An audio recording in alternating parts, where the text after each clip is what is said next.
तो बच्चों, ये है हमारे हिंदी की पुस्तक रिमझिम के पाठ 14 यानी मुफ्त ही मुफ्त का पार्ट 2, जिसमें हम इसके अभ्यास को देखेंगे यानी एक्सरसाइज करेंगे। तुम्हारी समझ। हर बार भीखूबाई कम दाम देना चाहते थे, क्यों? तो हमने कहानी में पढ़ा था कि भीखूबाई का नेचर कैसा था, कैसे थे वो, तो वो हर बार कम दाम क्यों देना चाहते थे। आप उसका जवाब दे सकते हो। हर जगह नारियल के दाम में फर्क क्यों था, तो ये चीज़ भी आपको बता दी गई थी चैप्टर में ही, जब मैंने पार्ट 1 में आपको वो पार्ट पढ़ाया था कि कम दाम हर जगह दाम में फर्क क्यों था। क्या भीखूबाई को नारियल सच में मुफ्त में ही मिला था, क्यों? तो आपको बताना है कि क्या उन्हें सच में वो नारियल मुफ्त में मिला था या नहीं, या उसके लिए उन्होंने मेहनत की थी। लास्ट है, वे खेत में बूढ़े बरगद के नीचे बैठ गए। तुम्हारे विचार में कहानी में बरगद को बूढ़ा क्यों कहा गया होगा? क्योंकि बरगद कोई पर्सन थोड़ी है जो बूढ़ा हो जाता है, जवान बच्चा। तो आपको बताना है कि क्या पेड़ भी हमारी तरह ही उनकी एज बढ़ती है और वो पहले बच्चे, फिर बड़े, फिर बूढ़े होते हैं। तो आपको विचार करना है और बताना है। अगला है, भीखूभाई ऐसे थे। कहानी को पढ़कर तुम भीखूबाई के बारे में काफी कुछ जान गए होगे। भीखूबाई के बारे में अब आपको कुछ बातें बतानी है।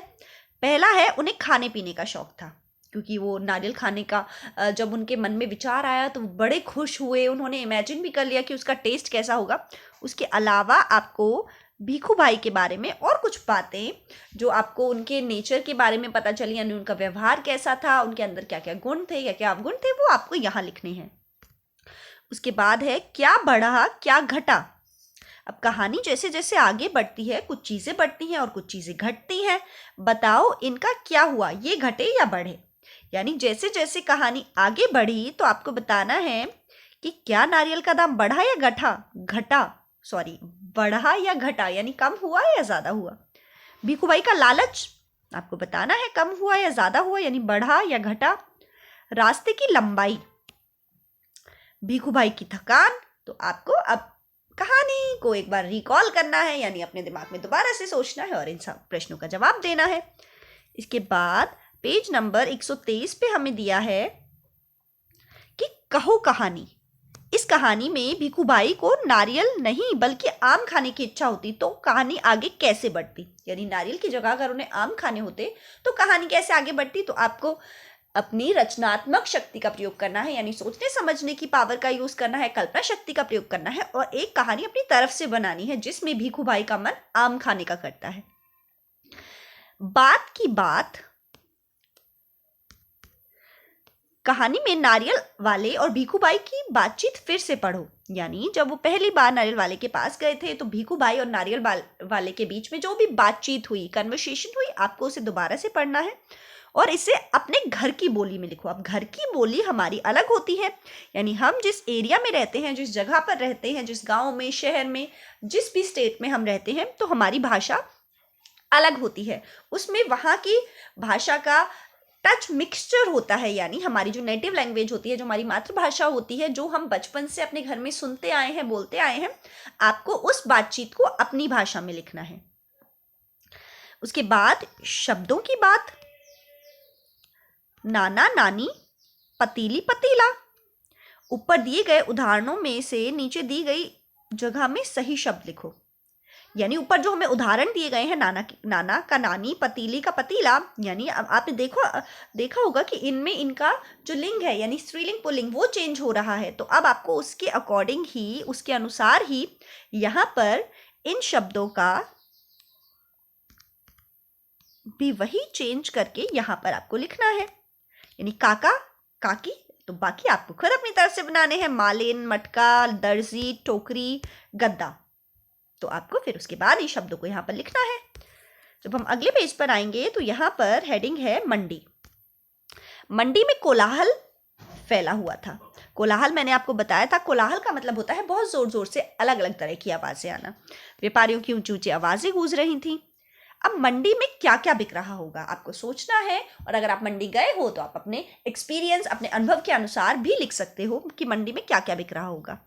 मंडी में तरह तरह की आवाजें सुनाई देती हैं, जैसे ताज़ा टमाटर 20 रुपया, 20 रुपया, 20 रुपया। मंडी में और कैसी कैसी आवाजें सुनाई देती हैं।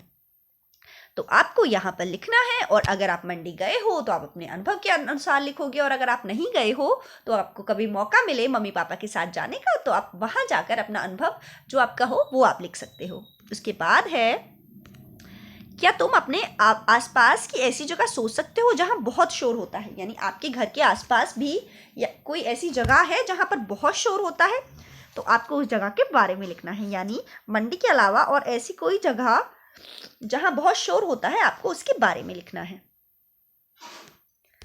उसके बाद पेज नंबर 125 पर गुजरात की झलक हमें दिखाई गई है, यानी मुफ्त ही मुफ्त गुजरात की एक लोक कथा है। लोक कथा का मतलब होता है एक, जब हमारे एरिया में कोई कहानी यानी कोई लोकल कहानी ऐसे बनाकर और वो बहुत फेमस होती है तो उसे हम लोक कथा कहते हैं। अपने बड़े बूढ़ों को, अपने मम्मी पापा को, दादा दादी, नाना नानी को ऐसी कहानियाँ किससे कहते हुए सुना होगा तो उन्हें हम लोक कथा कहते हैं, जो कहानी एक लोकल एरिया में फेमस होती है। तो ये गुजरात की लोक कथा है। इस लोक कथा के चित्रों में ऐसी कौन सी बातें हैं जिनसे तुम ये अंदाजा लगा सकते हो, यानी इस लोक कथा में जो चित्र हैं उनमें ऐसी कौन सी बात है जिसमें हम ये अंदाजा लगा सकते हैं कि ये गुजरात की है। तो आपको बताना है आपको कौन सी बातों से ऐसा लगा। उसके बाद ख, गुजरात में किसी का आदर करने के लिए नाम के साथ भाई, बहन जैसे शब्दों का प्रयोग होता है, यानी वहाँ बहन को बेन कहा जाता है जैसे शब्दों का प्रयोग किया जाता है। तेलुगु में नाम के आगे गारू और हिंदी में जी जोड़ा जाता है, यानी अगर हम हिंदी में किसी बड़े को, किसी को आदर के साथ बुलाते हैं तो हम उनके नाम के साथ जी जोड़ते हैं।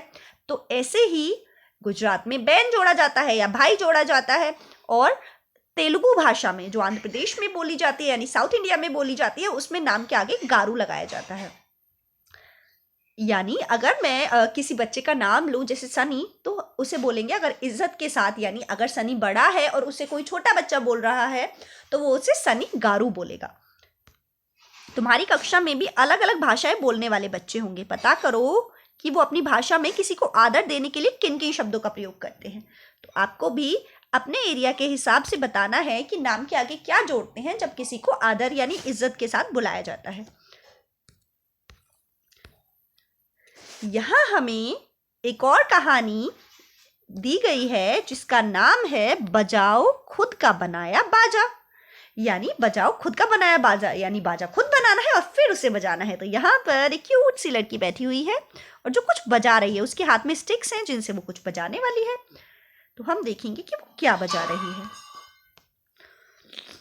पिछली कक्षाओं में तुमने पत्तों से पटाखा बनाया था, ग्रीटिंग कार्ड बनाया, कागज के मुखौटे बनाकर नाटक खेला। आओ इस बार बाजे बनाएं और तरह तरह की आवाज़ों का मजा लें। यानी हम अपनी पहली क्लासेस में पटाखे बना चुके हैं और उसके बाद हमने ग्रीटिंग कार्ड भी बनाया था, हमने मास्क भी बनाए थे एनिमल्स के। तो इस बार हम बाजा बनाएंगे और उसे बजाएंगे। जल तरंग, पानी से भरे हुए प्यालों पर, यानी प्यालों का मतलब होता है कोई भी कप या कोई कटोरी या कोई कटोरा, तो पानी से भरे हुए प्यालों पर लकड़ी की पतली डंडी से चोट करने पर अलग अलग तरह की आवाजें निकलती हैं जो सुनने में काफी मधुर लगती हैं। जल तरंग का मजा लेने के लिए 4 या 6 चीनी मिट्टी के अलग अलग आकार के प्याले लो। तो आपको जल तरंग का मजा लेने के लिए यानी हमें 4 या 6 चीनी मिट्टी आपने देखा होगा जो कप जिस मिट्टी से बने होते हैं, चिकनी मिट्टी, चीनी मिट्टी उसे बोलते हैं। तो आपको अलग अलग आकार के प्याले लेने हैं। अब आपको उनमें पानी भरकर उन्हें क्रम में रखना है। क्रम में रखने का मतलब होता है एक सीक्वेंस में रखना, जैसे यहाँ सब एक सीक्वेंस में रखे हुए हैं।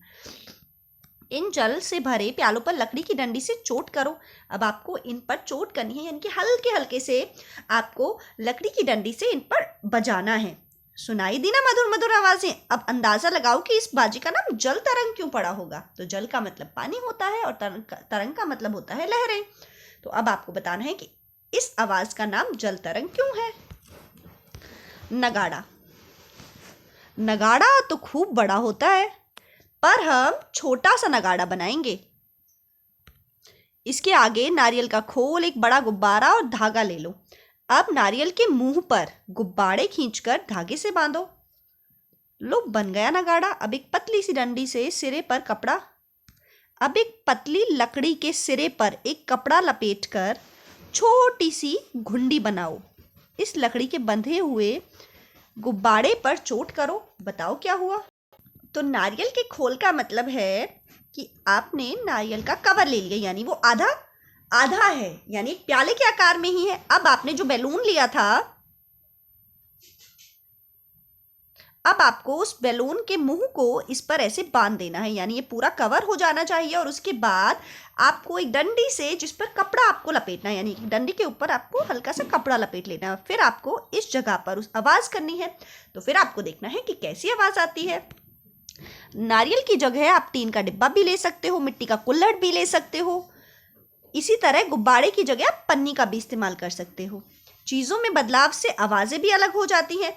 यानी हमने ये बात कई बार डिस्कस की है कि अगर हमारे पास जो चीज़ बोली जा रही है वो नहीं है, यानी जो चीज़ हमें चाहिए वो नहीं है, तो हमें अपने माइंड का प्रयोग करना है। That means presence of mind हमारे पास होना चाहिए कि अगर वो चीज़ नहीं है तो हम उसकी जगह ऑल्टरनेटिव में क्या प्रयोग कर सकते हैं। क्योंकि ज़रूरी नहीं है जो चीज़ चाहिए वो हमेशा हमारे पास होती है। कई बार ऐसा मौका होता है कि वो चीज़ अवेलेबल नहीं होती। तो असली ज्ञान वही है कि हम उसकी जगह एट प्रेजेंट कौन सी चीज़ उसकी तरह यूज़ कर सकते हैं।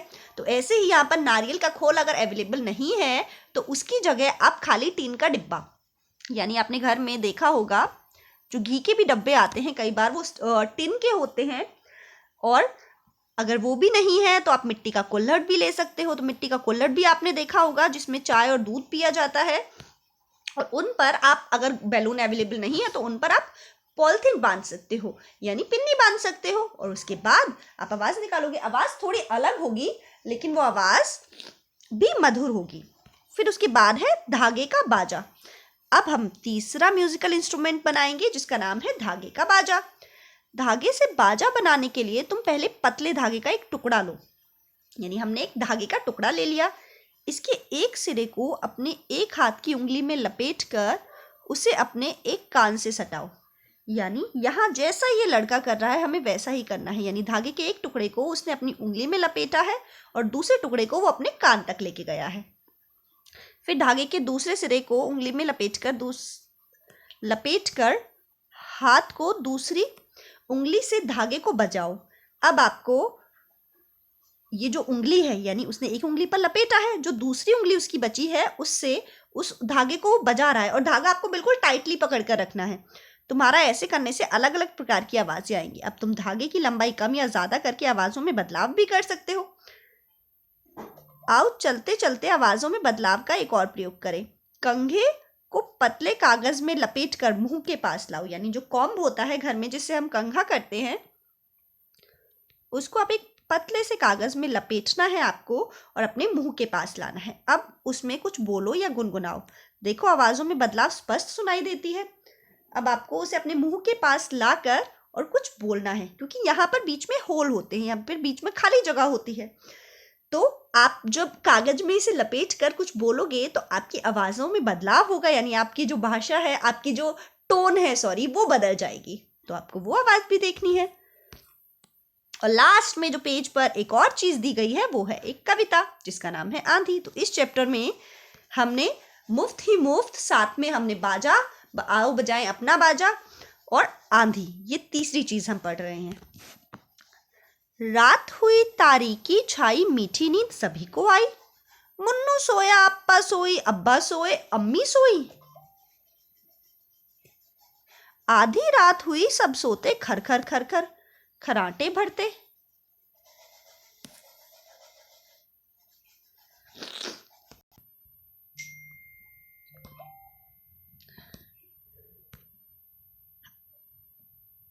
आधी रात हुई जब सोते, खर खर खर खर्राटे भरते। चुपके चुपके आंधी आई, गर्द गुबार उड़ाती लाई। चली हवाएं सुर सुर सुर सुर, कागज उड़ गए फुर फुर फुर फुर। खड़खड़ खड़खड़ पत्ते खड़के, डरने वालों के दिल धड़के। बजने लगे किवाड़े खटखट, घर वाले सब जागे झटपट। खटपट सुनकर पप्पू जागा, उठकर झटपट अंदर भागा। आंधी ने फिर जोर दिखाया, फूस का छप्पर दूर गिराया। टीन उड़ाई, पेड़ गिराए, खप्पर भीछत केसर काए। शाखें टूटी तड़ तड़ तड़ तड़, बादल गरजे गड़गड़ गड़गड़। बिजली चमकी चमचम चमचम, बूंदे टपकी कम कम थम थम, लेकिन सब बूंदे थी कैसी, पट पट पट पट ओले जैसी। तो ये कविता थी इस्माइल मेठी की, जो इसके कवि हैं। तो इस कहानी में हमने देखा, इस स्टोरी में, इस पोयम में हमने देखा कि आंधी जब आई तो उसने कितनी खलबली मचा दी। सब आराम से सोए हुए थे, लेकिन जैसे ही आंधी आई सारी चीजें उड़ने लगी, बहुत तेज आवाजें आई, सब लोग डरने भी लगे। टीन उड़ गई, फूस का छप्पर उड़ गया और बहुत सारा सामान, किवाड़े खटखट बजने लगी, सब लोग जाग गए। और फिर उसके बाद जब आंधी के बाद बूंदे गिरी तो बूंदे ऐसे गिर रही थी, पट पट पट पट पट पट, जैसे कोई ओले गिर रहे हों। तो थैंक यू बच्चों।